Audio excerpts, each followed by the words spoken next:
मरणासन्न व्यक्ति के निमित्त किए जाने वाले कृत्य।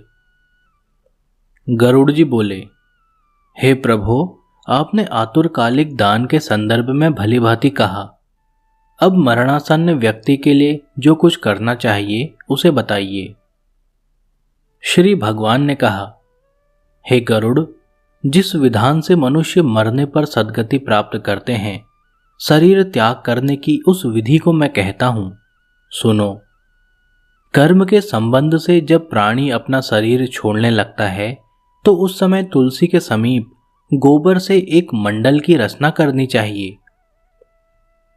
वहां उस मंडल के ऊपर तिल बिखेरकर कुशों को बिछाएं।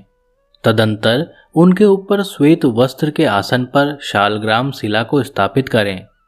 जहां पाप, दोष और भय को हरण करने वाली शालग्राम शिला विद्यमान है, उसके सानिध्य में मरने से प्राणी की मुक्ति सुनिश्चित है।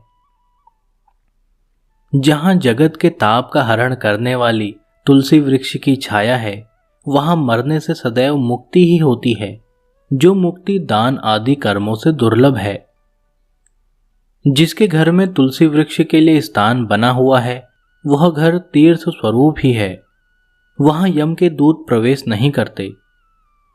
तुलसी की मंजरी से युक्त होकर जो प्राणी अपने प्राणों का परित्याग करता है, वह सैकड़ों पापों से युक्त हो तो भी यमराज उसे देख नहीं सकते। तुलसी के दल को मुख में रखकर तिल और कुश के आसन पर मरने वाला व्यक्ति पुत्रहीन हो तो भी निःसंदेह विष्णुपुर को जाता है।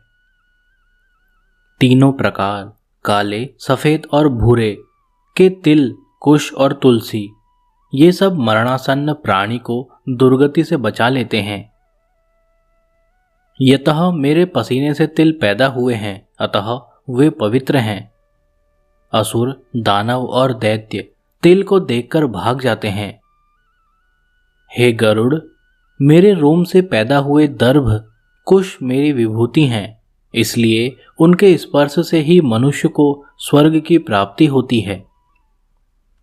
कुश के मूल में ब्रह्मा, कुश के मध्य में जनार्दन और कुश के अग्रभाग में शंकर, इस प्रकार तीनों देवता कुश में स्थित रहते हैं।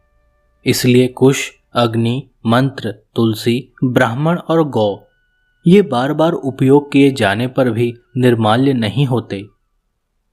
पिंडदान में उपयोग किए गए कुश, प्रेत के निमित्त भोजन करने वाले ब्राह्मण, नीच के मुख से उच्चारित मंत्र, नीच संबंधी गौ और तुलसी तथा चिता की आग, ये सब निर्माल्य अर्थात अपवित्र, अतएव अग्राही होते हैं। गोबर से लीपी हुई और कुश बिछाकर संस्कार की हुई पृथ्वी पर आतुर मरणासन्न व्यक्ति को स्थापित करना चाहिए। अंतरिक्ष का परिहार करना चाहिए, अर्थात चौकी आदि पर नहीं रखना चाहिए।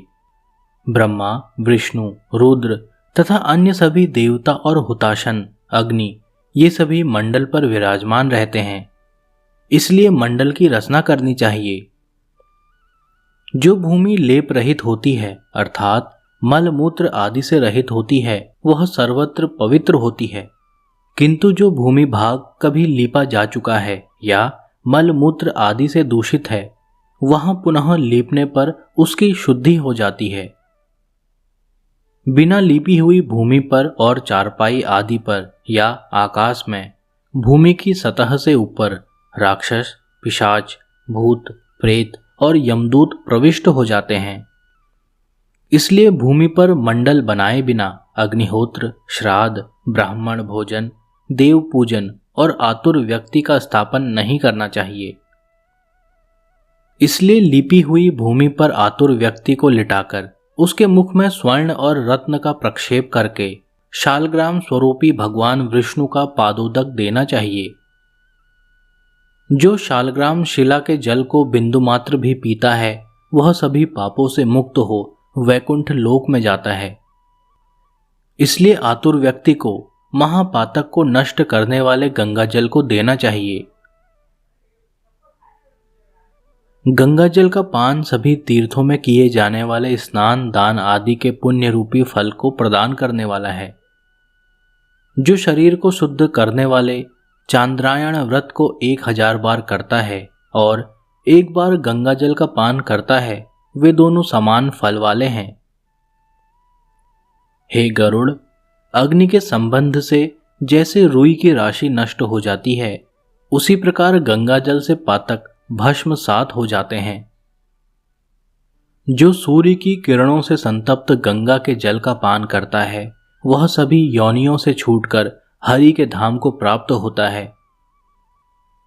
अन्य नदियां मनुष्यों को स्नान करने पर पवित्र करती हैं, किंतु गंगा जी के दर्शन, स्पर्श, पान अथवा गंगा इस नाम का कीर्तन करने मात्र से सैकड़ों हजारों पुण्य रहित पुरुषों को भी पवित्र कर देती है।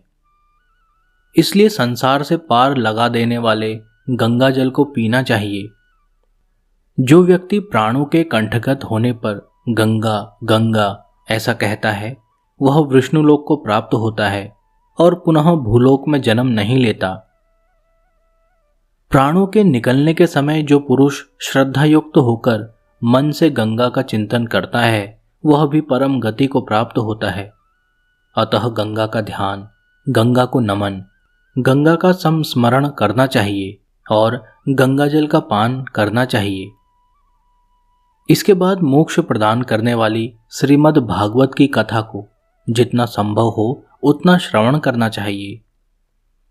जो व्यक्ति अंत समय में श्रीमद् भागवत के एक श्लोक, आधे श्लोक अथवा एक पद का भी पाठ करता है, वह ब्रह्मलोक को प्राप्त होकर पुनः संसार में कभी नहीं आता। ब्राह्मण, क्षत्रिय और वैश्य को मरण काल में वेद और उपनिषदों का पाठ तथा शिव और विष्णु की स्तुति से मुक्ति प्राप्त होती है। हे खग, प्राण त्याग के समय मनुष्य को जल और अन्न का त्याग करना चाहिए और यदि वह विरक्त द्विजन्मा हो तो उसे आतुर संन्यास लेना चाहिए।